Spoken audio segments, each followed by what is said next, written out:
Bismillahirrahmanirrahim. Taklim kita hari ini kita bahas At-Ta'allum Ar-Rabbaniyah Awalimul Laduni bab 1. Pengajaran dari Tuhan atau biasa disebut ilmu laduni. Langsung ke tajuk risalah. Assalamualaikum warahmatullahi wabarakatuh. Waalaikumsalam warahmatullahi wabarakatuh. Alhamdulillahirabbil alamin. Hamdan habibi hamdal mustafirin hamdan yu'asi yu'amahu yukafi majidah. Asyhadu alla ilaha illallah wa asyhadu anna Muhammadan abduhu wa rasuluh. Allahumma sholli wa sallim wa barik ala sayyidina Muhammadin wa ala alihi wa baitihi juriyatihi ajmain. Sebelum taklim seperti biasa kita lafadzkan talqin zikir diawali dengan penguatan keislaman kita dengan syahadatain. Sama-sama kita lafadzkan. Asyhadu an la ilaha illallah wa asyhadu anna Muhammadur Rasulullah. Shalawat Allahumma sholli ala sayyidina Muhammadin nabi ummi wa ala alihi wa sahbihi wa sallim. Istighfar. Astaghfirullahaladzim. Astaghfirullahaladzim. Astaghfirullahaladzim. Ilahi anta maksudi waridhoka matlubi asini mahabbataka wa ma'rifataka tahara la ilaha illallah la ilaha illallah la ilaha illallah. Nabi isbat la ilaha illallah la ilaha illallah la ilaha illallah la ilaha illallah la ilaha illallah la ilaha illallah la ilaha illallah. La ilaha illallah Muhammadur Rasulullah. Ilaha diniyah sholihi wa ilaha hadrati Syekh Abdul Qadir Jalani bi syafaat Nabi Muhammad bi idznillah wa ridwallahi ya Allah ya Allah ya Allah. Innaka ala kulli syai'in qadir taqi hajatina.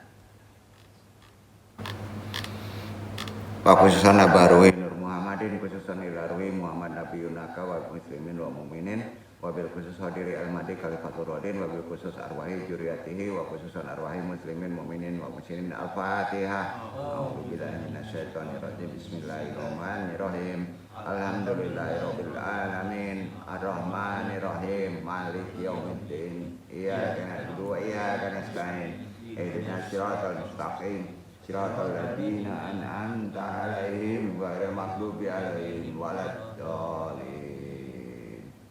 Subhanaka ilma lana illa ma 'allamtana innaka antal alimul hakim.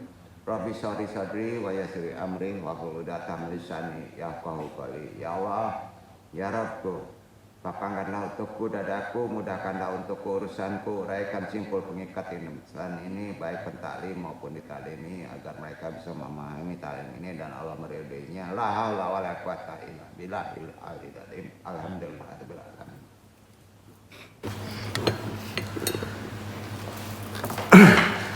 Alhamdulillah. Alhamdulillahirabbil alamin. Alladzi an'amala abadi bini amin ala tusya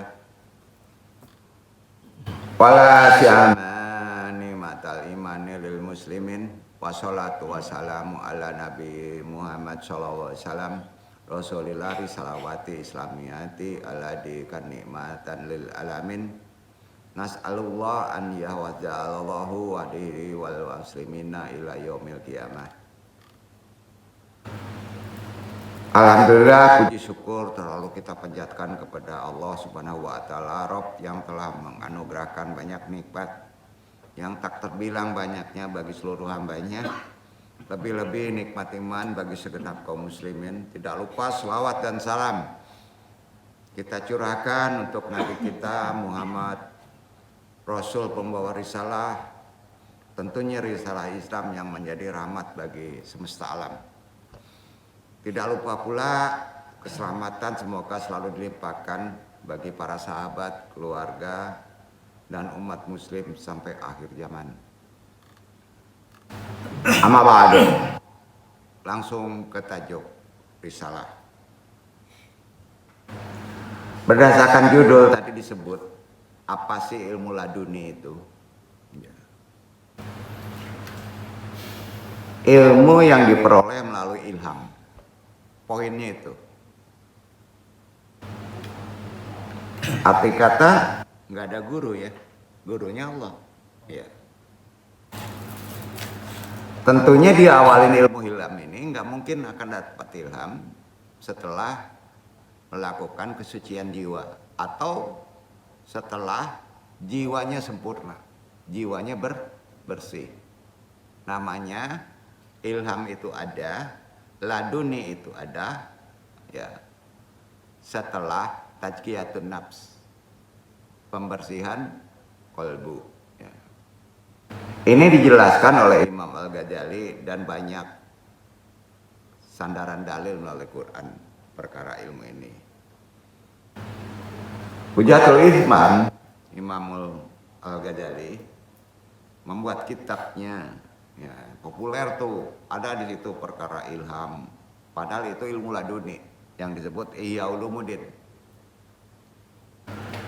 Beliau menjelaskan ilmu laduni ini di kitabnya sebagai ilmu dari Rob yang langsung masuk ke kolbu atau hati manusia tanpa perantara. Apa? Tanpa perantara. Jadi ilmu ini dianggap sebagai ilmu paling kuat. Memang betul. Bukan ilmu belajar di bangku sekolah. Ya. Jadi ilmu yang paling kuat itu dari Allah. Ya. Selalu penuh hikmah. Ya. Dibandingkan ilmu yang diperoleh melalui pembelajaran biasa. Ya. Nggak percayalah, masa nggak belajar sama orang kita dapat ilmu. Lah. Orang kata binatang aja ya, lebah aja bisa membuat sarang yang begitu rapi kan. Nah, logikanya gitu Pak. Ya. Kadang-kala unik Pak. Allah itu ngajari manusia itu tanpa kita menyadarinya. Ya. Tentu ada syarat. Berdasarkan kitab, ya, berdasarkan Quran juga ya. Banyak ulama mencurai perkara ilmu ini harus melalui tahapan awal yang disebut kesucian jiwa, yang disebut tazkiyatun nafs. Ya. Kalau jiwa kita sudah sempurna, maka insya Allah ilham kita sering datang. Ingat ya, ada ilham itu menjadi istidraj. Enggak suci, durhaka, kafir dapat juga ilham. Ya. Kadang-kala kita sering salah prediksi ini ilham atau apa ya. Kira-kira apa sih sehari-hari? Kita ditunjuki sama Allah. Itu ilmu yang paling kuat. Dan penuh hikmah. Jadi pengajaran ilmu laduni tidak terpisahkan dari pendidikan Islam sehari-hari loh. Ya. Terkait dengan landasan dalil Quran dan Sunnah ada sandaran dalil yang paling jelas atau istidlal dalil ilmu laduni yang tanpa belajar itu ada di Quran surat Al-Baqarah surat 31 32 Iqra Iwan. Nah, itu dia sandaran awalnya.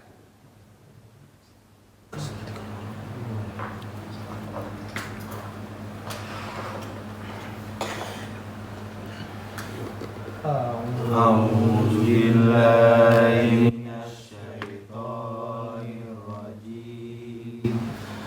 Bismillahirrahmanirrahim.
Dan ia mengajarkan kepada Adam nama-nama benda-benda seluruhnya. Kemudian mengemukakannya kepada para malaikat lalu berfirman, sebutkanlah kepadaku nama benda-benda itu jika kamu memang orang-orang yang benar. Mereka menjawab, Maha suci Engkau, tiada yang kami ketahui selain dari apa yang Engkau ajarkan kepada kami. Sesungguhnya Engkaulah yang Maha mengetahui lagi Maha bijaksana. Kalau Andung boleh mentafsirkannya, waktu itu Adam berada di mana? Belum di bumi. Ya, masih di alam tinggi, iliyin. Ya, sebutnya gitu Pak. Pokoknya alam tinggi lah. Dia mengetahui keadaan isi di bumi. Nah, ini batu, ini. Kuliah di mana Adam? Nah, tanyanya gitu. Oh, kuliah di UIN, ada UIN di sana? Enggak ada ya. Adam manusia bukan? Manusia kan? Nah. Sampai bingung tuh malaikat. Nah, kita dapat ilham harusnya begitu, bisa kalah tuh profesor. Kalau kalbu antum bersih. Analoginya gitu kan? Iya kan? Bahasanya kalau Ibrani itu behit. Apa? Behit. Jadi kalau timbul pertanyaan, interaksi aja ya, supaya gampang memahami ilmu laduni, jangan menjadi yang aneh-aneh kan. Kalau ngeliat di YouTube jadi yang aneh-aneh nih, ya. Tujuannya apa sih Allah memberi ilmu laduni kepada manusia? Yang langsung Allah menyampaikannya ke kalbu. Kuncinya poin supaya manusia itu menjadi akhlak yang baik. Akhlakmu mulia, itu fungsinya. Karena banyak makhluk yang sebelumnya tidak mulia. Nah sayangnya kita sering kalah itu dengan hawa nafsu, pola berpikir. Ya, skenario Allah memang diganggu itu ilmu asli itu. Beriman nggak kepadaku, betul kan? Jadi udah jelas di sini, dalilnya jelas ya, bukan kata iya ulumuddin.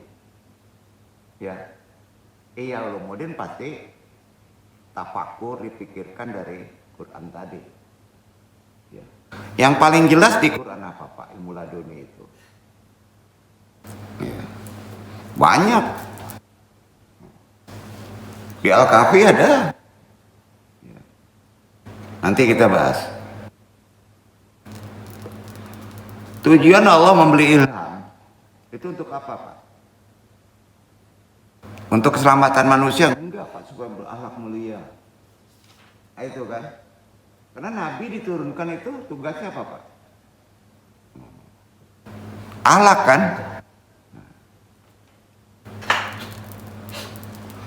Jadi kita bisa berakhlak mulia itu juga pertolongan Allah. Ya. Caranya satu. Garijah baik kita itu di tubuh mana Pak? Hati. Dari sononya tuh hati kita baik garijahnya. Ya. Tapi setelah lahir kita dirubah oleh orang tuanya, oleh lingkungan, maka hati tertutup. Maka tiap hari kita bersihkan hati itu dengan tauhid. Nabi istighfar. Itu gunanya tasawuf. Ya. Bukan dengan istighfar. Istighfar sudah terjadi. Betul kan? Pasti ada kontaminasi. Arahan istighfar itu kemana Pak? Bukan ke kolbu aja, ke pikiran paling kuat.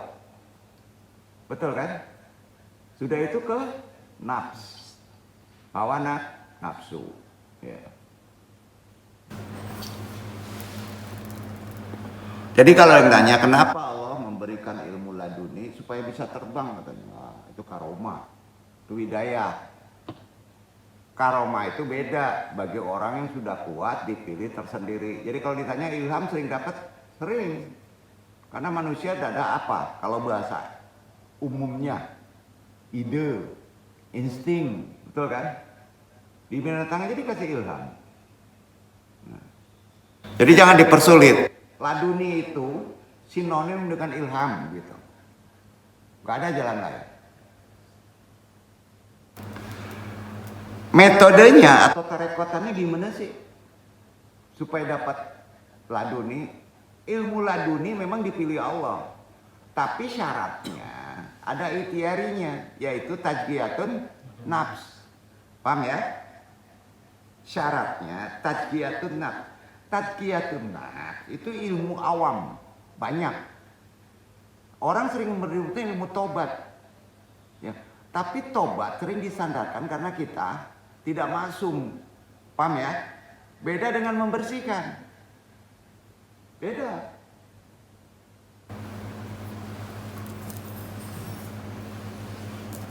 Metode torekotnya memperoleh ilmu.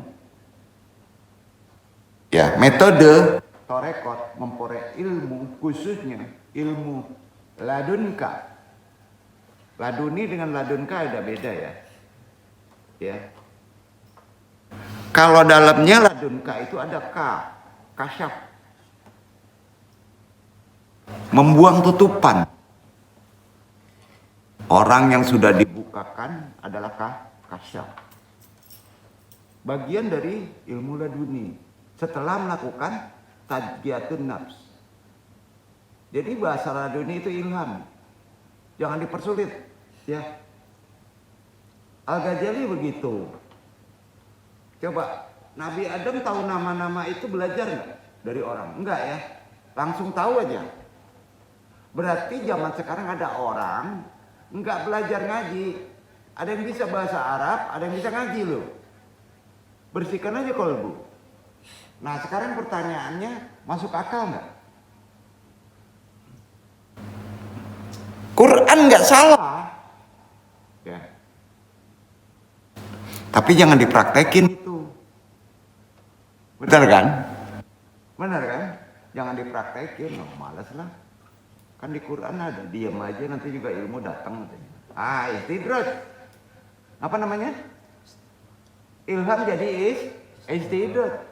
Karena kita dikasih perangkat untuk tafakur. Berarti harus melalui perantara orang. Nah, itu dia. Jadi kita nggak melenceng ajaran. Ada dua macam ilmu itu. Torekotannya. Metodenya itu ada dua macam. Pertama, at-ta'alumul basyaru. Yang kedua, al-basyaru itu bisa juga at-ta'alumul insaniyah. Ya. Ada yang tahu artinya? Pengajaran melalui manusia. Benar? Itu yang pertama, dapat ilmu. Bapak-bapak kuliah di UIN itu belajarnya apakah melalui lembaga UIN? Enggak, melalui manusia kan? Iya kan? Dilembagakan manusianya. Maka bapak-bapak dapat sarjana goib. Nah, gitu kan. Iya. sarjana agama. Yang kedua, ilmu yang paling tinggi dari mana dapatnya? Yang paling tinggi at-ta'alumul ilahiyum atau at-ta'alamul ar-rabbaniyah, betul kan? Nah, pengajaran dari Tuhan. Berarti bapak-bapak dapat ajaran dari Tuhan. Yakinlah. Bapak-bapak sering gak sadar kan? Alhamdulillah dan salame. Padahal Tuhan masuk, ngebisikin belok ke kaki ke kiri gitu. Jangan ke kanan, nanti ditabrak, kena dadanya nanti. Gitu kira-kira. Ya, kena sedikit nggak apa-apa. Alhamdulillah, yang penting jangan kena habis. Kira-kira gitu. Maka hidup harus bersyukur, Pak. Kalau masih selamat. Sama ya? Nah. Berarti ilmu itu menurut Islam ada dua. Pertama, pengajaran melalui manusia. Yang kedua, pengajaran dari Tuhan. Catat itu. Epistemologi nggak sampai ke titik ini karena dihapuskan yang kedua. Betul kan? Padahal Quran nunjukkannya gitu. Padahal ilmu yang paling kuat, kata Quran, kata Ihya Ulumuddin adalah at-ta'alumul ilahiyu atau at-ta'alumul ar-rabbaniyah. Ilmu yang dari Tuhan sisinya langsung. Buktinya Nabi Adam tahu segala isi di bumi padahal dia masih ada di langit. Bani, batu, ini, tanaman, ini, sungai, ini dari mana Pak? Kuliah di UIN Nabi Adam. Nggak ada UIN waktu itu. UIN lagi. Undan lah ya. Nggak ada kan? Nah. Jadi yakin behit? Yakin nggak Pak? Transfer behit itu nggak langsung Allah Pak. Karena Allah itu yang langsung itu ke Nabi. Jadi di atas tingkatan ilham itu tertinggi apa namanya Pak? Wahyu. Wahyu itu dibisikin langsung kan? Kalau kita macam-macam Pak pakai hikmah. Kita harus membaca. Ilham itu harus dibaca. Terbacalah ilham kalau antum sudah melakukan tazkiyatun nafs. Itu amalannya. Tazkiyatun nafs itu membersihkan kolbu, yaitu harus mengikuti ilmu ruhani, bahasa kerennya tasawuf, supaya dapat ilmu yang paling kuat, ilmu dari sisiku, itu Quran. Paham ya? Jadi udah jelas sampai di sini. Ada dua cara Allah memberi ilmu. Pertama dari makhluknya juga manusia, yang kedua dariku langsung. Kuat mana? Kuat dari Allah kan?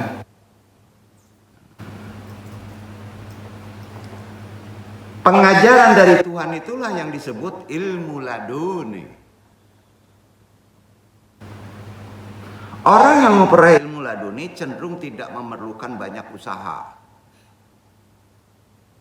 Ya. Nggak perlu bayaran, nggak perlu pergi ke kampus, duduk-duduk aja, santai aja, dapat ilmu. Nggak banyak usahanya, ya. Tidak kesulitan belajarnya, nggak perlu ngapal, nggak perlu kitab, ya, nggak perlu tersinggung oleh dosen. Tidak memerlukan usaha, tidak kesulitan belajar dan mendapatkan hasil besar. Dan langsung terbukti dari usaha itu. Ya.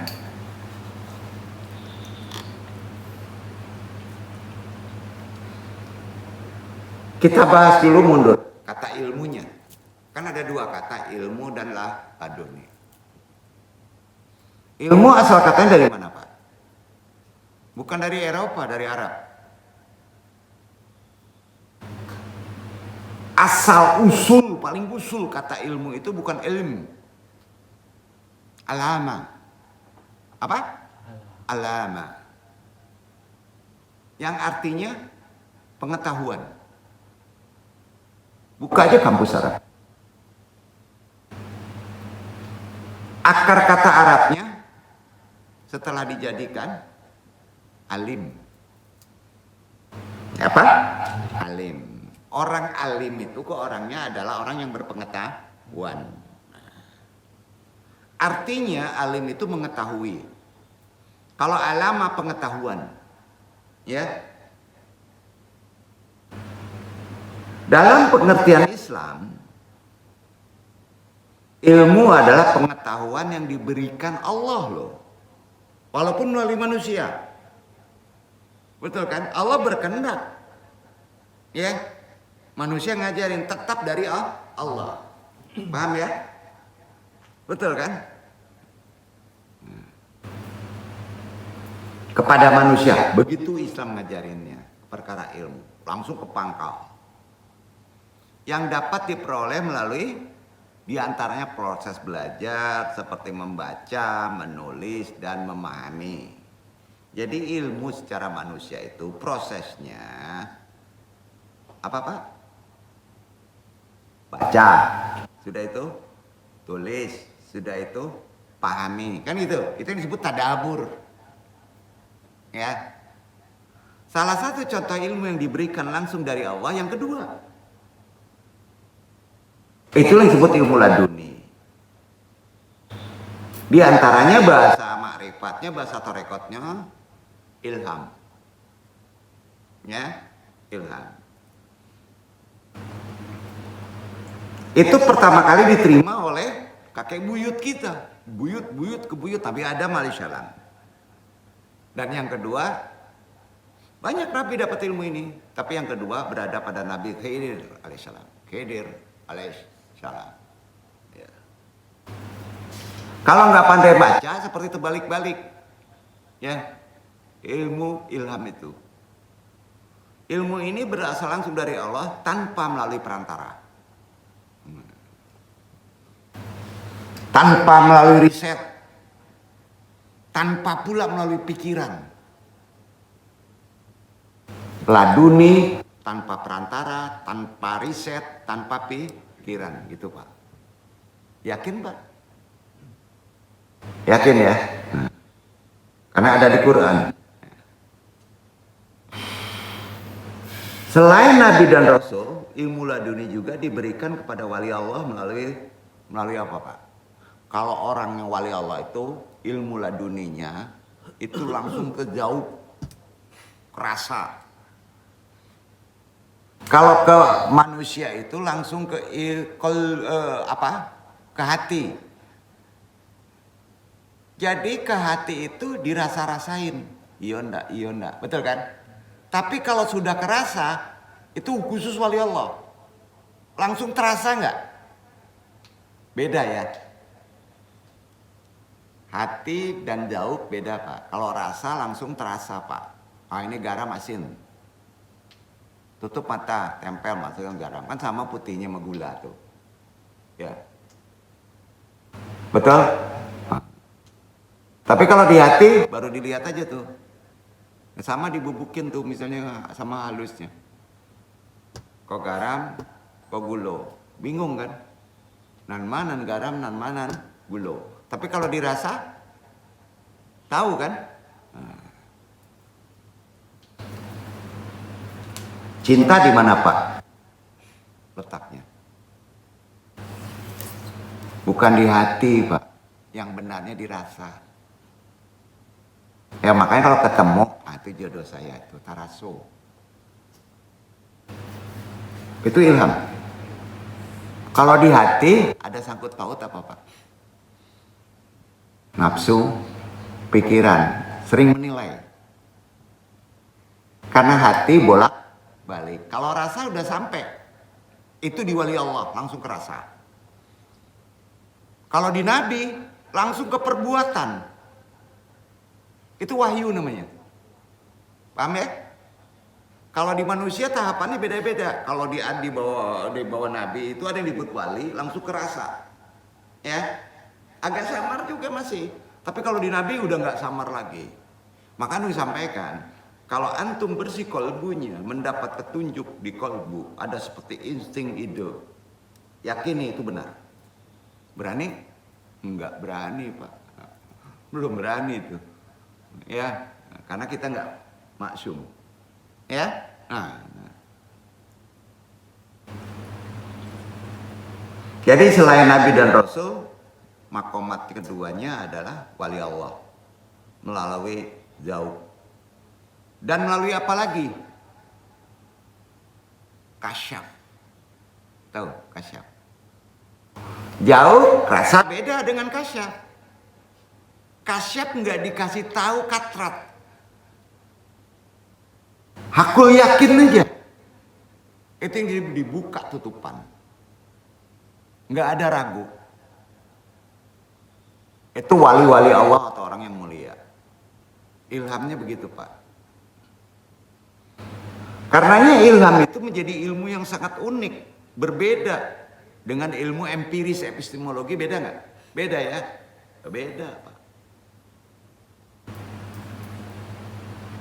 Dan berbeda dari rasionalis. Karena itu menurut Imam Al-Ghazali, Hujatul Islam, ilmu laduni adalah pengetahuan yang datang langsung dari sisi Tuhan ke dalam hati manusia tanpa proses belajar.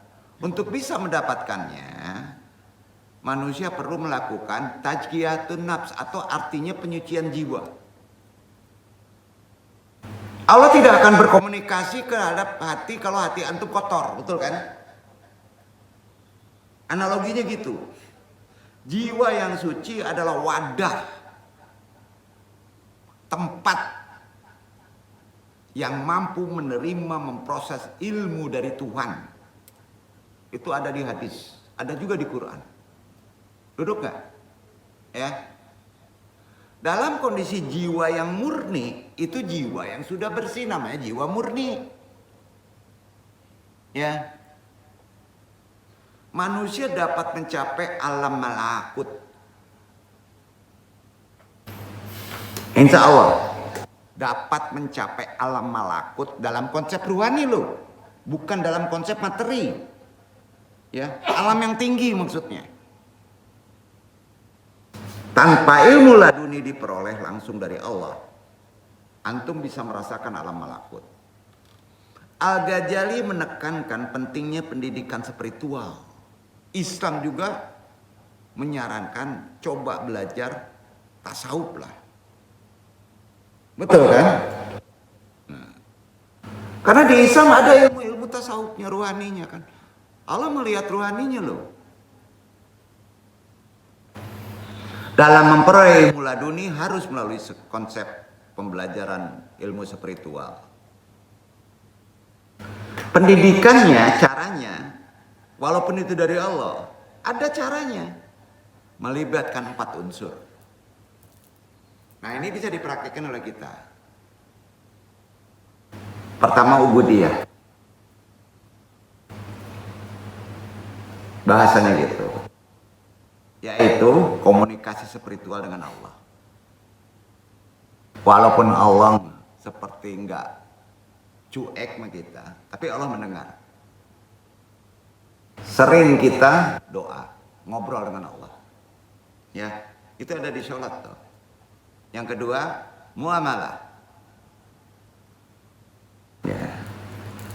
Untuk memperoleh ilmu laduni secara bahasa manusianya, pertama ubudiyah. Ubudiyah dia tahu komunikasi spiritual dengan Allah. Yang kedua, muamalah. Fokus pada hubungan dengan lingkungan secara baik. Ya. Yang ketiga, muhlikat. Pertama, ubudiyah. Kedua, muamalah. Ketiga, muhlikat. Tahu muhlikat? Itu yang disebut tazkiyatun nafs.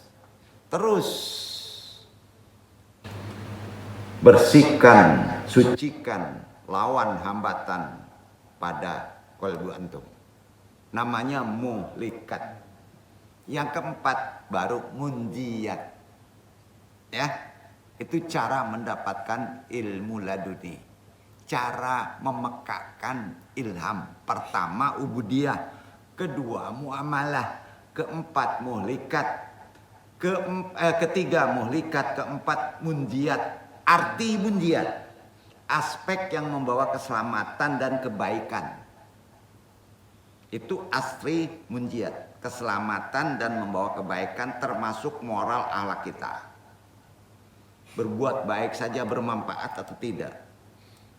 Jadi yang pertama, komunikasi dengan Allah melalui jalan ruhani, zikir. Ya, komunikasi itu. Yang kedua, muamalah, fokus hubungan dengan lingkungan secara tatanan Islam. Ya. Ketiga, muhlikat. Nafi isbat la ilaha illallah, ya. Kalau zikir itu Allah kan, ingat Allah, ya. Yang keempat, munjiat. Terus bawa keselamatan bagi umat. Nasihatin, berbuat baik. Jadi konsep mendapatkan ilham itu sebenarnya disyariatkan, betul nggak?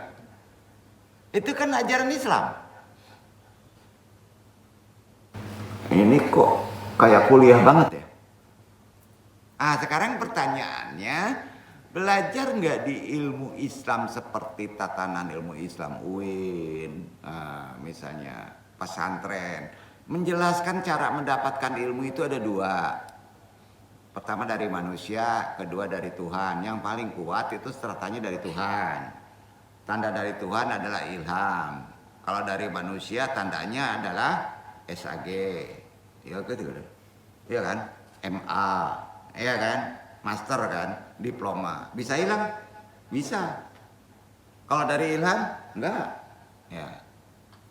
Cara mendapatkannya tata aturannya ubudiyah, muamalah, mulikat, dan munjiat. Ya. Pendidikan ilmu laduni membutuhkan niat yang kuat. Enggak main-main. Jadi bukan farewell tuh enggak. Syukur-syukur dapat petunjuk Allah. Enggak, niatkan. Berarti ada ikhtiar.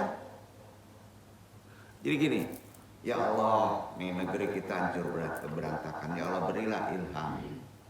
Ya Allah, saya minta ilham darimu ya Allah. Hanya Engkau yang bisa memberi petunjuk. Itu dia niat. Ada yang ngamalin gitu? Bodoh amat, bukan tugas kita katanya. Ya. Bimbingan tetap harus ada mursyid untuk menajamkan ilham, ya, karena mursyid itu tahu bisikan setan atau bisikan bukan setan, ya, itu dia. Tetap harus ada pembimbing. Pendidikan ilmu laduni begitu Pak. Sudah itu, di samping niat yang kuat ada mursyid. Lakukan perjalanan spiritual. Panjang nih. Jangan bosan. Zikir tiap hari. Tajiyatun nafs tiap hari. Ya. Betul? Dalam prosesnya, hati yang sebelumnya sering mati dan tertutup dapat dihidupkan kembali melalui mujahadah. Usaha yang keras seperti tadi. Supaya kolbu antum bisa komunikasi dengan Allah, itulah ilham. Mujahadah. Ya. Ada komunikasi. Ya. Usaha keras. Mujahadah itu usaha keras artinya. Dan pembelajaran spiritual yang mendalam. Penelitian tentang ilmu laduni dilakukan oleh Al-Ghazali. Dilakukan Pak. Seharusnya jurusan dakwah, jurusan akhlak, jurusan filsafat, jurusan apa yang ada di sekolah agama itu harus ada riset ilmu laduni Pak. Sayang dosennya nggak ada. Ya, sekarang tanya kalau riset KKN kemana larinya ilmu agama itu? Ya, dirisetkan oleh Al-Ghazali. Hebat nggak Al-Ghazali? Ya. Diteliti ilmu laduni itu oleh Hujatul Islam. Maka disebut Hujatul Islam Al-Ghazali. Tujuannya memahami konsep proses memperolehnya dan implementasi pendidikan ilmu laduni itu gimana sih maksudnya untuk akhlak. Kan tadi disebut. Maka dia ketemu dalam konteks masa kini itu yang paling penting. Apa sih ilmu laduni itu? Bukan ilmu yang tidak, bukan dicuekin. Dengan pendidikan ini, mudah-mudahan diharapkan tercipta individu yang memahami hakikat ketuhanan, mampu mencapai kesempurnaan spiritual dengan akhlak yang tinggi di bawah naungan ilmu Allah. Ya. Ilmu laduni berasal dari dua kata Arab. Kita bahas asal usulnya. Secara umum, ilmu sering dibedakan dengan pengetahuan. Secara umum. Ya. Dalam bahasa Yunani, ilmu dikenal sebagai apa, Pak? Bahasa Yunani episteme. Ilmu itu bahasa Yunani episteme. Makanya disebut epistemologi. Ya. Ini merujuk pada teori pengetahuan dengan kajian mendalam tentang apa? Tentang bagaimana, di mana, dan kapan sesuatu terjadi. Itu episteme. Ya. Nah. Itu ilmui. Maka antum sering ilmui lah. Ada dua macam. Namun dalam pembahasan yang antum bahas di risalah ini, perbedaan tidak antum tekankan. Karena ilmu yang dimaksud adalah pengetahuan yang diperoleh melalui metode ilmiah tertentu. Ya. Betul kan? Jika dilihat secara holistik. Nah, ini agak antum pusingin dikit ya. Ke akademis, anggap aja kuliah umum. Kalau dilihat dari secara holistik, ilmu merupakan kumpulan pengetahuan berdasarkan teori dan sumber yang telah disepakati. Setuju? Ya? Itu dia ilmu. Dalam Islam, ilmu, ada yang bisa jawab? Dimaknai sebagai pengetahuan yang diberikan langsung dari Allah. Duduk. Sekarang tanya, usul orang berpengetahuan itu dari mana, Pak? Adanya rektor sekarang, tanya lagi. Oh, karena dia kuliah di sana. Ada rektor kamar lagi. Dari laduni Pak Nabi Adam. Betul kan? Usulnya kan? Kalau nggak ada Nabi Adam pinter, nggak ada rektor. Jadi mana dulu, laduni dulu atau ilmu syariat dulu? Atau dia, potong aja lah, nggak laku tuh win nanti. Syaratnya berat, qalbu antum harus sempurna. Itu disebut tajiyatun nafs. Itu makanya banyak sekali ajaran-ajaran tasawuf arahannya ke situ, supaya kita pinter. Apalagi di samping kita sudah belajar secara insani melalui manusia, ya, orang yang berilmu itu sebetulnya orang yang mendapat ilham, Pak. Kalau itu dapat, ilham dapat, maka ilmu antum akan lebih keren. Betul? Ya.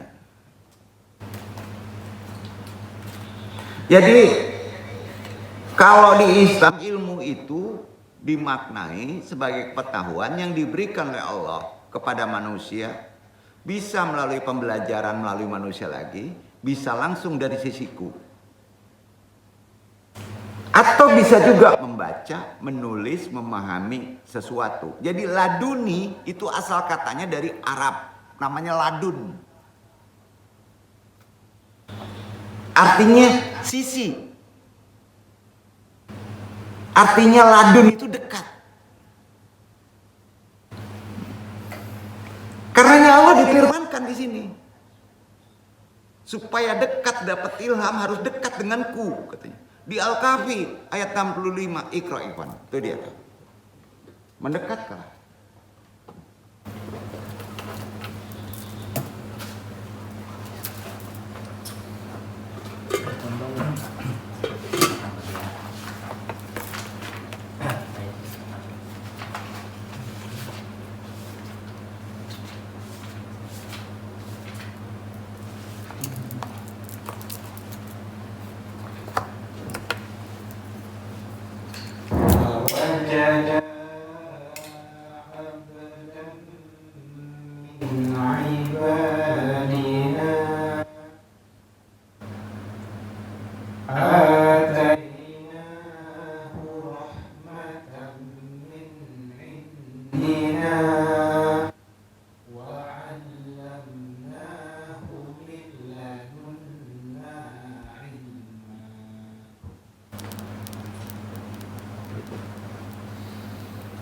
Lalu mereka bertemu dengan seorang hamba di antara hamba-hamba kami yang telah kami berikan kepadanya rahmat dari sisi kami dan yang telah kami ajarkan kepadanya ilmu dari sisi kami. Kami telah mengajarkan ilmu kepadanya dari sisi kami, betul kan? Iya kan? Kata Allah gitu. Jadi doanya apa Pak? Kalau ilmu syariat antum, ilmu epistemologi antum lupa. Apa doanya? Ya Allah, berilah ilmu dari sisimu. Arahkan tuh. Ya Allah, berilah ilmu dari sisimu. Apa aja? Karena pengetahuan otak itu terbatas, Pak. Jadi ilham yang didoakan, tahu gak? Jadi ilham itu boleh didoakan. Kalau sekarang kok ilham ditunggu? Itu kesalahannya. Itu gunanya kalau ibu ilmi. Kalau ditunggu terserah Allah kan. Coba ilhamkan, boleh. Bisa melalui firasat kok. Itu bahasanya firasat nanti.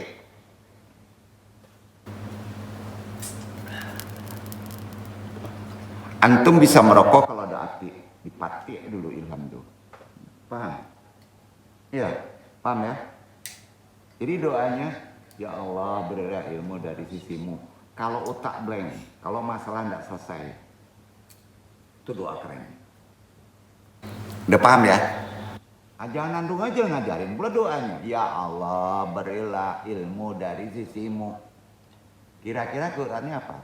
Kalau kuliah di UIN nggak ngerti bahasa itu dalam bahasa Arab gunung cikuy loh. Sisiku itu ladun.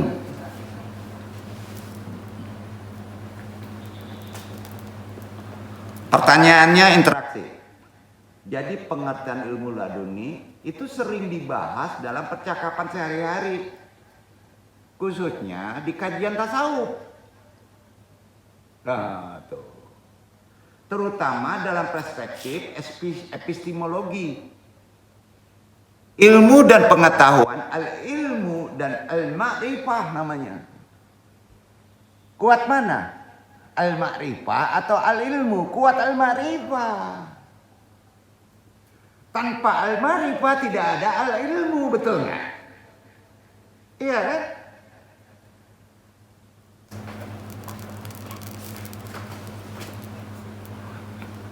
Ini sering dibedakan padahal itu makomat, Pak.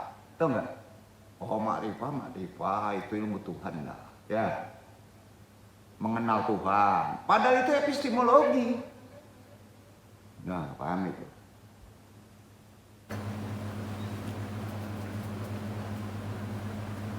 Padahal itu ada perbedaan juga, Pak.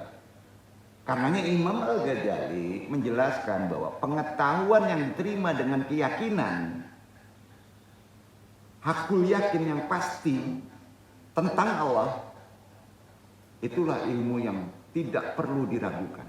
Betul. Sampai titik hakul yakin. Terkait tadi kemarin. Ainul yakin masih bisa tengecoh. Betul. Contoh, oh gelap nih, udah awan tebal. Bisa turun hujan, bisa enggak kan? Iya kan? Tapi kalau hakul, udah kolbu, nggak perlu ragu.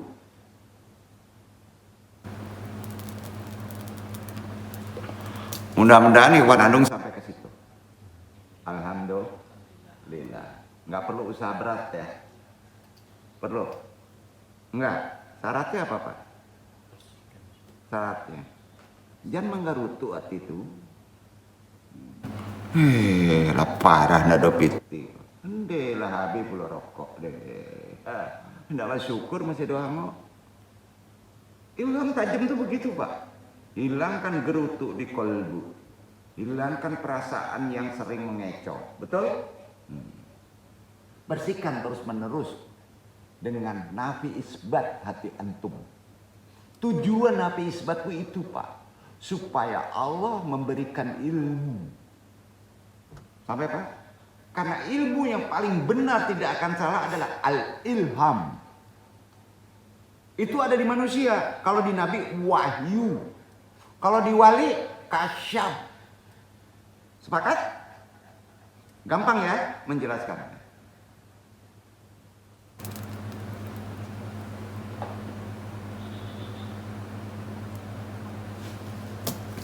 Beberapa tokoh Islam, ulama-ulama dulu, juga memberi penjelasan tentang ilmu laduni ini. Di antara ada yang tahu? Ibnu Sina. Di samping belajar ilmu mentah epistemologi, tanpa laduni tidak akan sepopuler sekarang.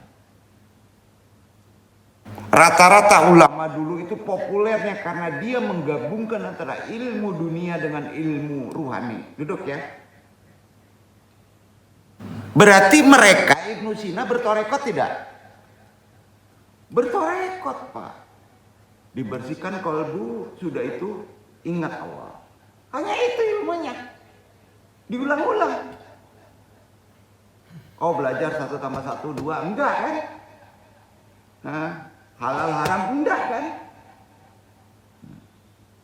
Ibnu Sina menyatakan bahwa ilmu laduni datang melalui cahaya ilham. Populer nggak ilmunya sekarang, berguna nggak Ibnu Sina sampai dibuat rumah sakit Ibnu Sina? Tanpa ilham, no. Kedua, Imam Al-Harawi menjelaskan ilmu laduni adalah ilmu yang diberikan langsung dari Allah ke dalam kolbu tanpa sebab dan tanpa dalil. Itu kata Al-Harawi. Tahu aja. Dasarnya jelas. Quran surat Al-Alaq.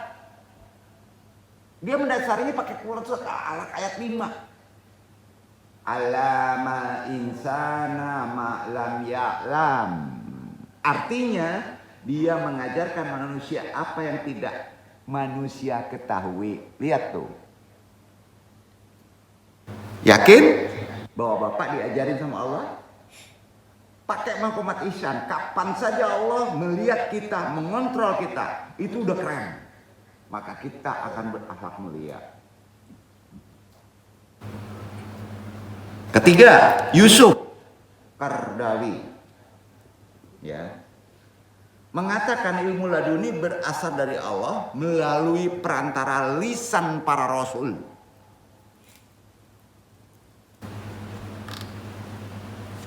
Ini perlu curaian yang dalam. Berarti kita harus ada komunikasi dengan Nabi dengan sholawat. Sampai ya? Itu menurut Qaradawi. Keempat, Syekh Abdul Qadir Jalani menganggap ilmu laduni sebagai ilmu rohani, kebijaksanaan yang didapat melalui perbuatan baik. Pokoknya buat baik aja. Maka antum akan ditunjuki ilmu oleh Allah dari sisiku. Ladun. Para sufi, ulama sufi menganggap ilmu laduni sebagai ilmu yang paling kuat. Dan di sana ada bahasanya bukan petunjuk tapi hikmah. Apa? Hikmah. Yang dapat melalui kejadian-kejadian yang sifatnya tidak mengenakan atau mengenakan. Itulah perjalanan spiritual antum. Selama ini antum sering dapat bencana, ada bencana kecil, bencana besar, ya ada. Itu sedangkan antum sedang dikasih tahu sama Allah. Makanya bencana alam jangan diprediksi melalui kejelekan saja.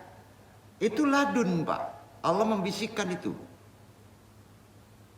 Itu paling dasar itu. Ilham tuh. Jadi ilham yang dinyatakan.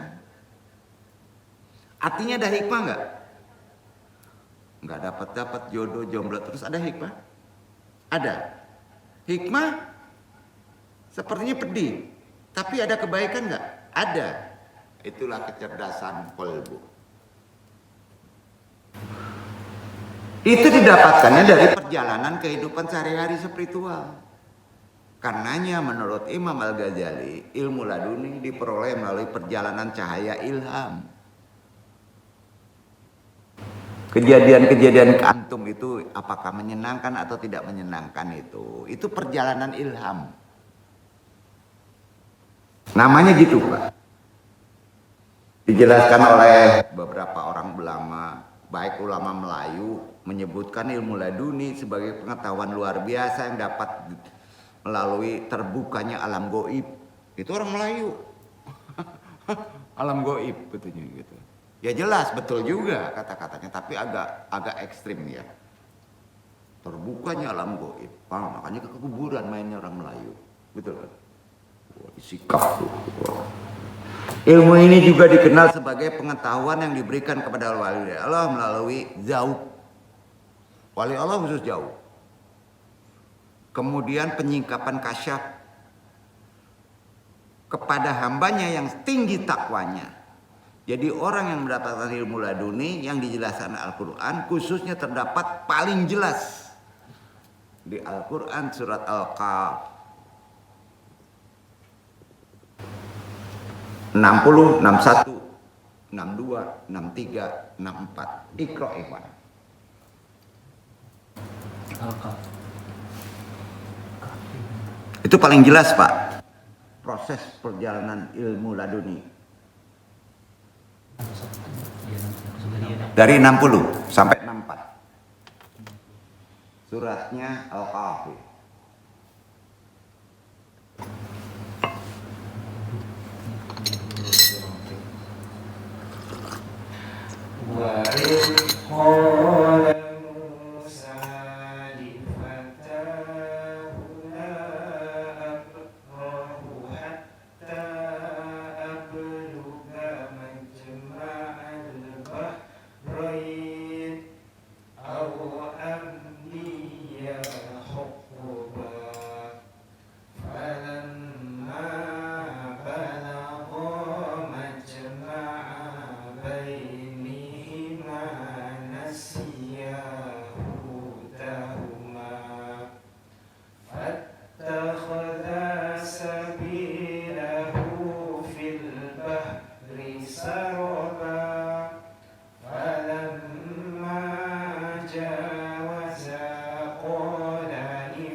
Dan ingatlah ketika Musa berkata kepada muridnya, aku tidak akan berhenti berjalan sebelum sampai pertemuan dua buah lautan, atau aku akan berjalan sampai bertahun-tahun. Maka tatkala mereka sampai ke pertemuan dua buah laut itu, mereka lalai akan ikannya, lalu ikan itu melompat mengambil jalannya ke laut. Maka tatkala mereka berjalan lebih jauh, berkatalah Musa pada muridnya, bawalah aku kemari makanan kita.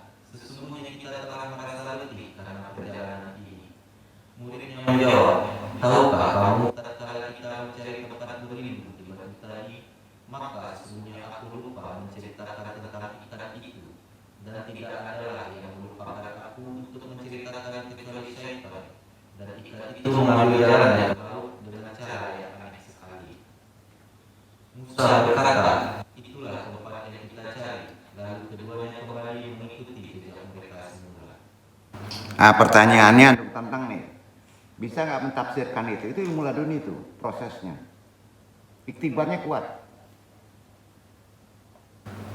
Jadi gini, Musa dan muridnya itu mencari ilmu laduni. Karena waktu itu kuliah belum ada. Sama enggak? Sama dengan Nabi Ibrahim. Sampai tahu Tuhan itu satu. Paham ya? Ditunjukin oleh apa? Bukan oleh alam. Ditunjukin bukan oleh ikan. Betul kan? Iktibar kejadiannya. Pas lapar, mau dimakan, ikannya udah loncat.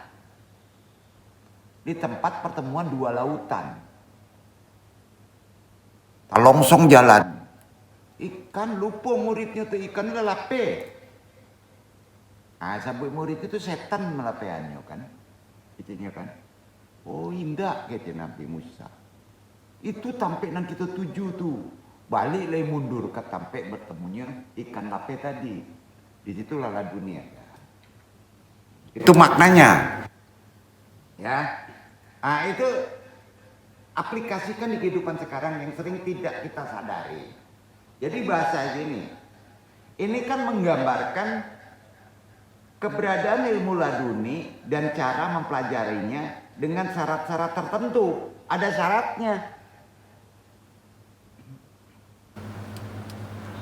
Pas diuji lapar, baru karena Tuhan, tahu nggak?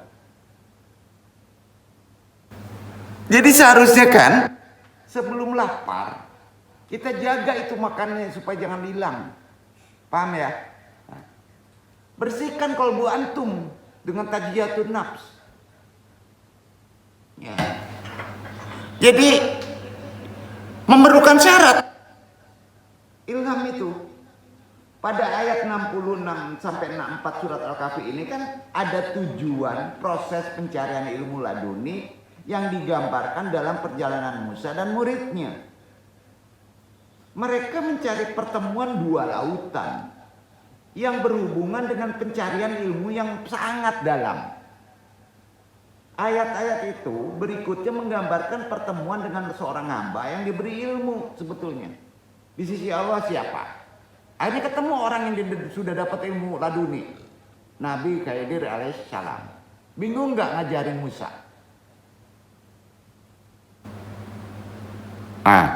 Bingung kan? Ada ayat itu. Tapi belum ada bahas. Nanti di bab kedua. Harta anak yatim diapain? Betul kan? Pagar diapain? Kebalikan dari logika. Jadi kalau antum misalnya jomblo, belum dapat kerja, tolong minta sisiku apa maksudnya ini, itu dari Allah. Dulu, niatkan yang kuat itu. Supaya antum, laduni itu ilmu yang memerlukan kesabaran tinggi. Menghilangkan target. Betul? Hidup antum memang di sini. Enggak. Jadi di ayat berikutnya itu bertemulah dengan Nabi Khidir, belajar lagi tuh Nabi Musa. Karena dia mengandalkan analogi logika. Dijidal kan Nabi Khidir kan. Kamu belum sampai. Kalau enggak saya tidak akan ngajarin kamu, gitu kan. Makanya jangan lawan guru. Guru lah dilangi lawan juga. Kadang-kadang ada ilham yang berbeda kan. Nah, gitu Pak. Karena itu pengajaran ilmu laduni diwakili pertemuan dengan Khidir, memperkenalkan metode-metode pengajaran yang berbeda kan? Berbeda enggak? Berbeda dengan logika. Ada di Quran itu. Karenanya proses belajar ilmu laduni mengajarkan apa Pak? Poinnya. Kalau antum ingin belajar ilmu laduni, Bukan mengejar pintar, sabar. Terus kita la ilaha illallah 2000 kapan barantinya? Nama Pak. Belum sempurna jiwa antum tidak akan dapat petunjuk dari Allah. Yakin? Bersihkan kalbu. Tazkiyatun nafs. Syarat ilmu laduni ilham tajam, kepekaan tajam, insting tajam. Insting larinya ke kepala sebetulnya. Ada proses dari petunjuk dari kalbu. Adalah kesabaran yang tinggi dengan membersihkan kalbu antum. Maka orang-orang dulu tidak menggunakan otak dulu, Pak. Kondisi sekarang, gunakan kalbu, bersihkan saja. Kalbu nggak bisa diajarin karena garisnya ilmu di situ. Tapi dibersihkan supaya cahayanya keluar menunjukkan pikiran, menunjukkan tindakan, maka timbul kepekaan rasa. Analoginya begitu, Pak. Ilmu laduni itu awalnya tidak dipahami, ujungnya dipahami. Oh, iko makasihnya, betul nak? Jadi manusia sekarang juga banyak yang dapat ilham kan? Tapi setelah kesabarannya dituntut yang tinggi, betul? Subuh balik, zuhur balik, nggak ada sabarnya Pak. Minta tolonglah pada mendekat kepada Allah, komunikasi dengan Allah dan sabar. Itu perjalanan ilham tuh. Jadi awalnya nggak dipahami oleh kita, namun memiliki hikmah di balik setiap kejadian. Apa aja kejadian? Betul? Apa aja kejadian di dunia, bencana, kejadian menyenangkan, banyak duit, diputus calon istri, pasti ada hikmah. Ikhtiarlah kata Allah. Melenceng juga kepala, suruh ke kiri belok kanan, suruh ke kanan belok kiri. Ya, udah jelas materi. Sakit kapalo di UB-nya, sakit kapalo di UB-nya materi, atau balik-balik. Kalau Allah berkehendak jadi juga memang. Ya, jadi disitulah perlu kesabaran. Karenanya proses belajar ilmu laduni mengajarkan kesabaran yang tinggi dan penerimaan terhadap pengetahuan yang belum dimengerti. Dengan keyakinan bahwa setiap kejadian memiliki makna. Apapun kejadian antum itu ada makna terdalam dari Allah. Tujuannya yang lebih besar yang harus dipahami, seiring berjalannya waktu, antum memerlukan tiap hari antum memerlukan Allah. Kemana-mana saja bawa Allah, gitu bahasanya. Itu spiritual. Bukan bawa uang aja. Iya kan? Bawa motor iya, tapi nggak bawa Allah, motor bisa angus. Karena tujuan pendidikan ilmu laduni apa sih? Udah makin tinggi nih. Langsung dari sisi Allah. Sebagaimana dimaklumi bersama ya oleh kita, bahwa tujuan merupakan harapan yang dikehendaki dan diusahakan untuk bisa diraih. Itu makanya dong sampaikan ini. Ini ada perlu dasar-dasar di bawahnya. Jadi tujuan ini membuat suatu arah ke depan kita dalam hidup akan dituju dari aksi yang kita lakukan menjadi benar. Karenanya ajaran pendidikan Islam, ya ajaran pendidikan Islam itu terkait erat dengan tujuan penciptaan manusia sebagai khalifah dan sebagai abdillah. Betul. Abdi Allah, hamba Allah. Pengajarannya adalah sebagai berikut. 1. Untuk membantu pembentukan akhlak menjadi mulia, itu laduni. Gunanya laduni. 2, pengajarannya bukan sekedar memenuhi otak saja, Pak. Islam itu enggak memenuhi otak saja. Dengan segala macam ilmu yang belum mereka ketahui, tetapi mendidik akhlak jiwa manusia, menanamkan rasa fadilah. Utamanya mana fadilahnya?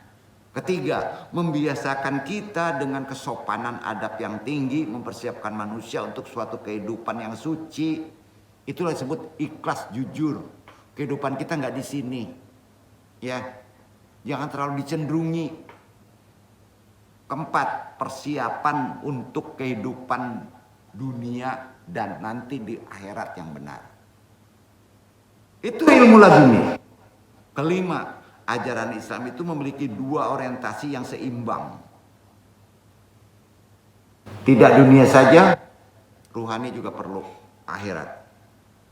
Itu memberikan persiapan bagi manusia untuk bisa menjalani kehidupannya di dunia dan juga kehidupannya di akhirat.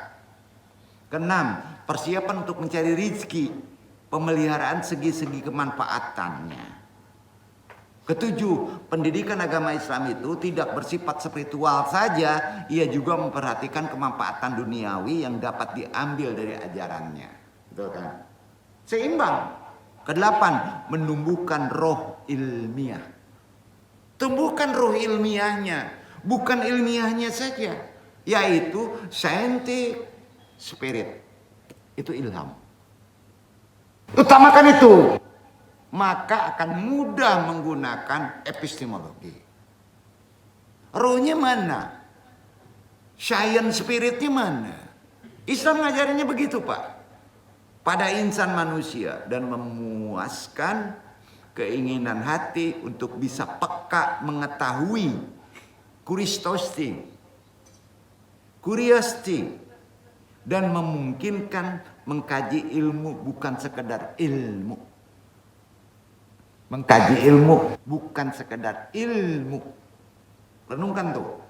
Dengan demikian, 8 poin ini, tujuan ajaran Islam itu ada kaitan dengan perjalanan ilham tadi, pengetahuan dari Allah. Supaya antum bisa memahami makna sesungguhnya. Jadi dengan demikian, memahami ilmu laduni Islam tidak hanya memperhatikan ajaran agama dan akhlak saja, tapi juga memupuk perhatian kepada sains, sastra, seni, itu purunya, dan lain sampai kedalaman ilmu, pasrahnya, spiritualnya, serta hikmah kejadian-kejadian juga ilmu, meskipun tanpa unsur keagamaan di dalamnya. Karenanya proses mendapatkan ilmu laduni menurut Imam Al-Ghazali menerangkan manusia dilahirkan dalam keadaan apa? Suci. Antum semua lahir suci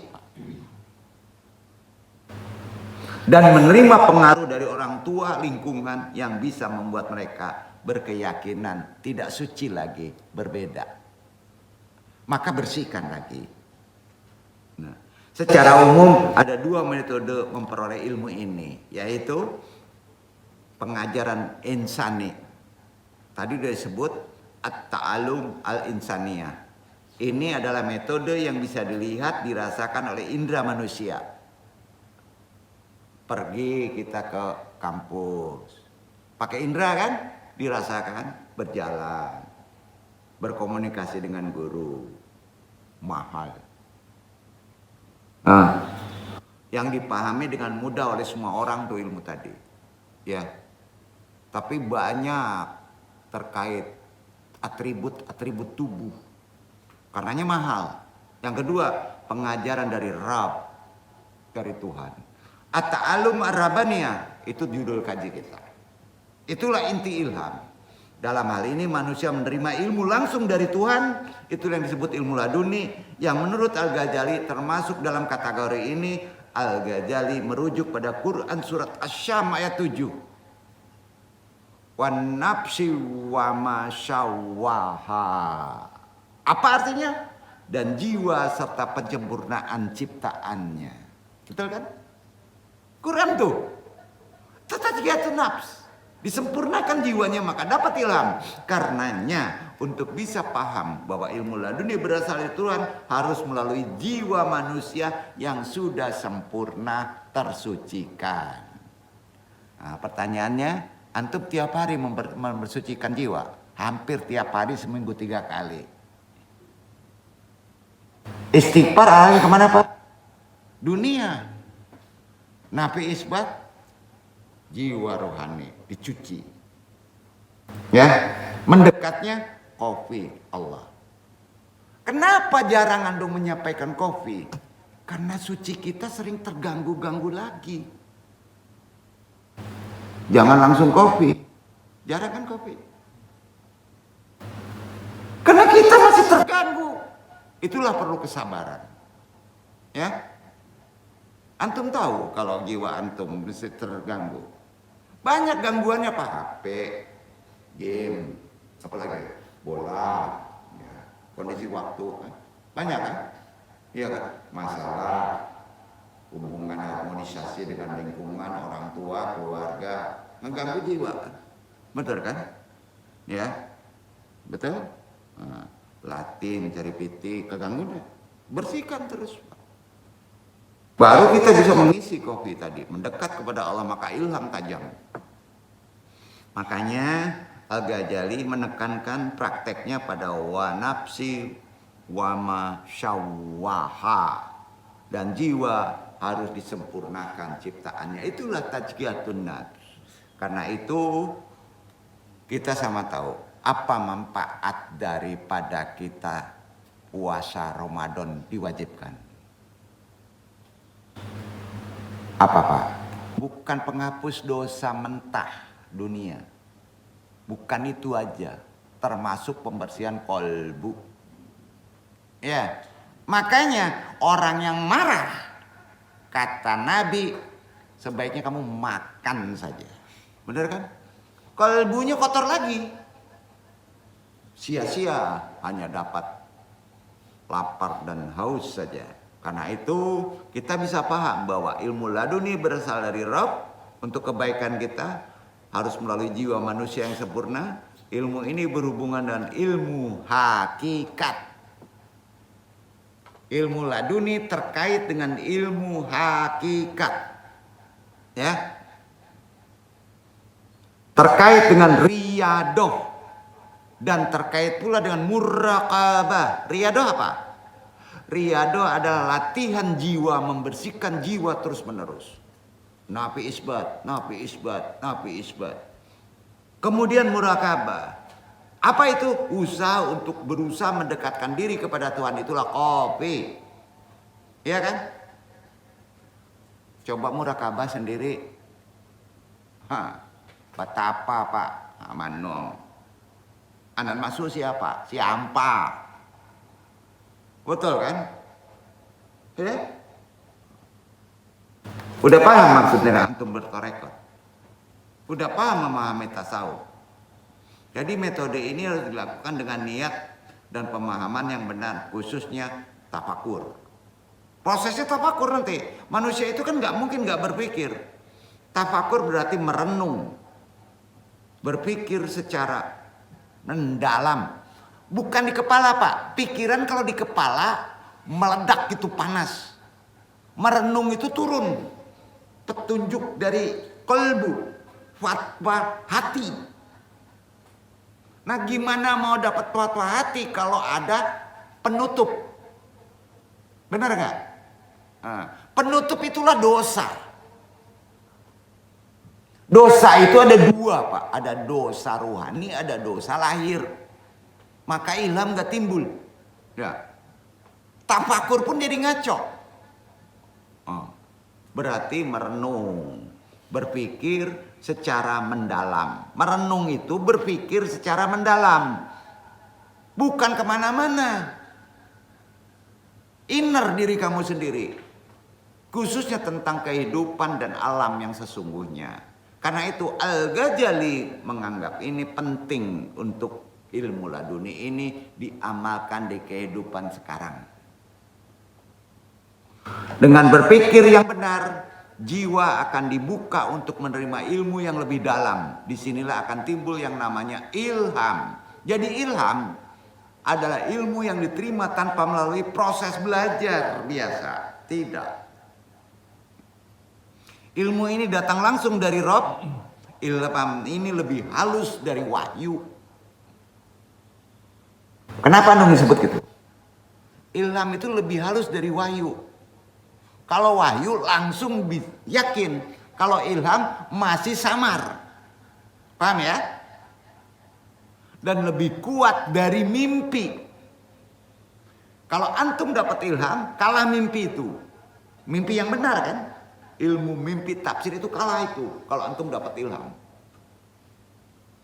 bisa ngalahin mimpi yang benar. Tafsir mimpi kalah. Ambo mandape ilham. Dari mah?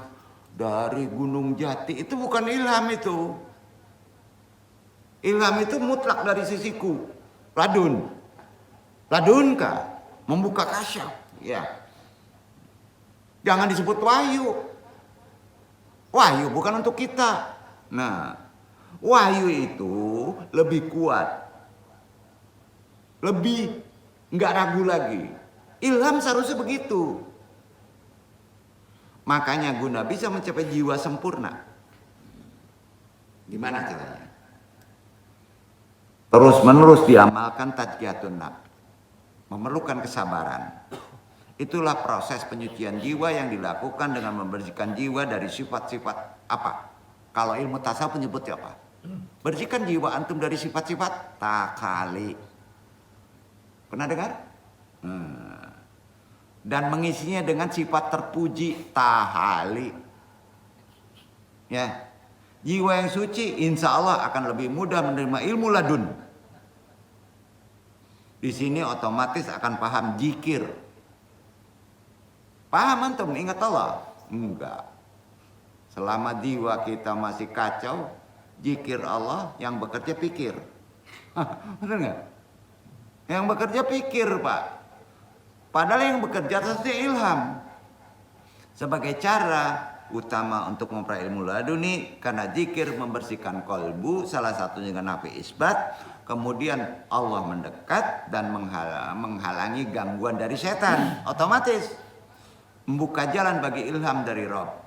Jadi kesimpulannya, ilmu laduni bisa diperoleh melalui berbagai metode yang dapat mendekatkan diri kepada Tuhan, terutama dengan mencucikan jiwa dan meningkatkan kedekatan spiritual melalui zikir dan tafakur. Karenanya ciri-ciri orang yang mendapatkan ilmu laduni adalah berupa hidayah dari Allah. Apabila itu terjadi pada diri Nabi atau Rasul, maka itu disebut mukjizat. Apabila laduni itu diperoleh oleh orang-orang tergolongan wali kekasih Allah, maka merupakan karomah. Kalau laduni dimiliki oleh orang mukmin karena keimanannya, ketakwaannya kepada Allah, maka yang demikian ini disebut maunah. Artinya pertolongan yang tidak disangka-sangka datangnya petunjuk itu. Selanjutnya dalam laduni ini ada orang yang memilikinya tidak beriman. Ada. Atau kafir, atau munafik, maka hal ini disebut istidraj. Yang mana Pak? Wahyu, karomah, maunah, atau istidraj. Nano. Wahyu nggak boleh, udah tahulah. Wahyu hanya Nabi. Karomah, wali antum. Gimana bentuknya? Rasanya gimana? Ada behit antum? Bisa terbang antum? Karomah larinya itu tuh wali itu. Sudah itu orang mukmin yang baik. Maunah, pertolongan Allah pasti tidak disangka-sangka datang. Iya kan? Itu maunah. Oh, ditolong juga kayu taruh walaupun tidak sholat. Istidraj. Sekali cupak habis antum. Istidraj, betul kan? Jadi 4. Orang laduni itu sering salah prediksi. Di yang 3-nya tuh. Karomah, maunah, istidraj. Nampaknya kok maunah, kok karomah padahal istidraj. Banyak itu. Mursyid tahu itu. Insya Allah tahu Pak. Ya. Jadi di sini yang munafik dapat ilham, dapat. Tapi diuji. Makanya jangan iri Pak kalau orang nggak sholat, degil, cingkah, kayu juwo. Jangan. Itu udah jelas istidraj. Maka itu disebut istidraj. Artinya seolah dijunjung mendapat penghormatan Allah, padahal itu ujian manusia dalam hal keimanan ketakwaannya. Ya, maka terhadap orang yang sampai pada martabat ilmu laduni mempunyai ciri-ciri. Ciri-cirinya gimana? 1, tidak butuh banyak usaha belajar untuk menghasilkan ilmu, tidak menemukan kesulitan dalam belajar. Bisa aja, ngerti aja. Ya, contoh gini Pak, nggak perlulah belajar kitab kuning, atau bisa aja Arab botak. Tahu-tahu ngerti aja bahasa burung. Hah? Mainnya di kolbu. Ada yang kayak gitu banyak. Ya. Kedua, belajar sedikit tapi hasilnya banyak. Mau? Itu kan ilmu Minang, Pak. Ya kan? Ada, Pak. Capeknya sedikit dan istirahatnya lama. Benar kan? Ditinjau dari sifat dan watak seseorang yang memiliki ilmu laduni adalah bersifat apa, Pak? Malamat. Nggak mau menonjol, nggak mau viral, ngusahain viral dari tonjokan nafsu, tetap aja mentok dia. Nggak bisa, Pak. Malamat. Karena dipaksa rendah hati. Itu dia. Mengikuti ilmu laduni, terserah. Kan? Tapi hakikatnya benar loh. Rendah diri. Udah rendah hati, harus rendah diri. Dan tidak pernah menonjolkan kekuatan batinnya. Akan tumpul antum.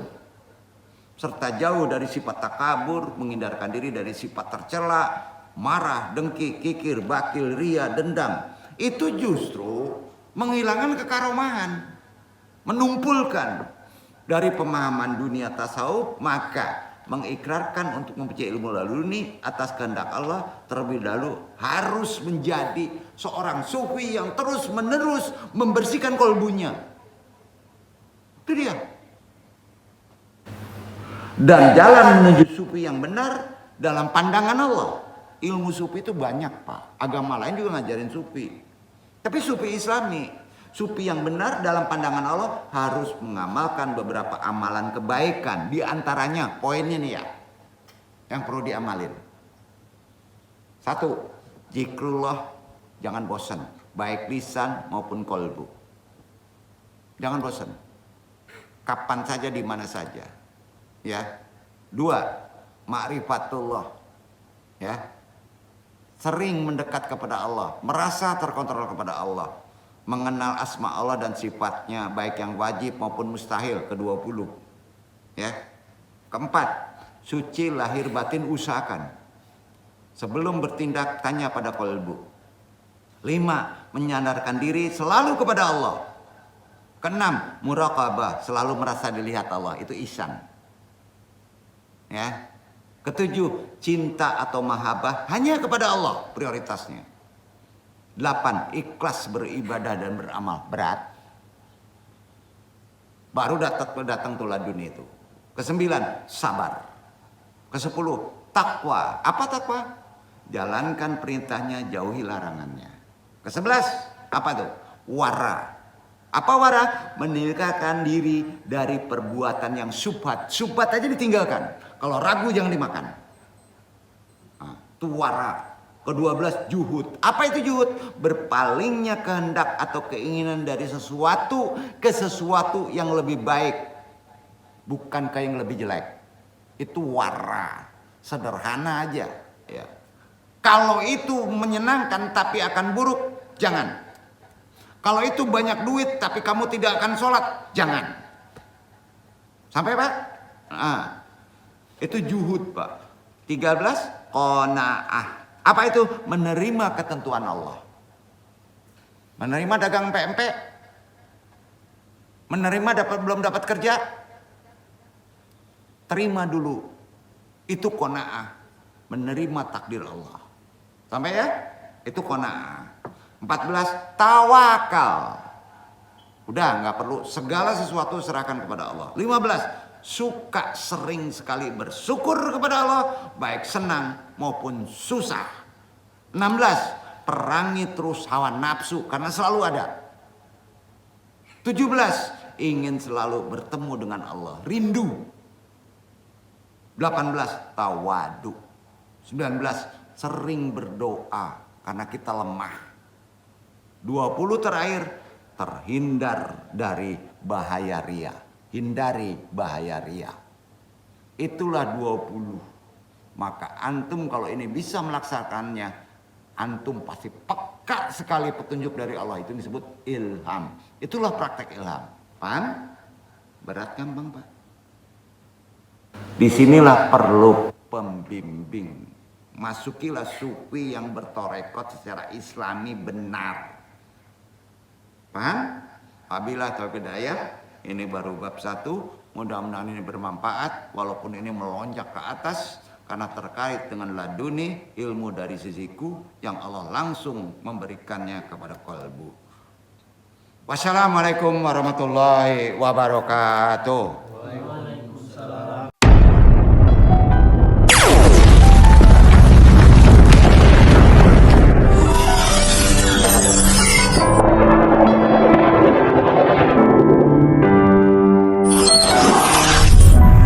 Ya Allah, mudahkan jalanku dalam menuntut ilmu. Ya Allah, berkahi semua ilmu yang ku dapatkan. Ilmu jadi pelita hidup setiap orang, maka haruslah gigih menggapainya.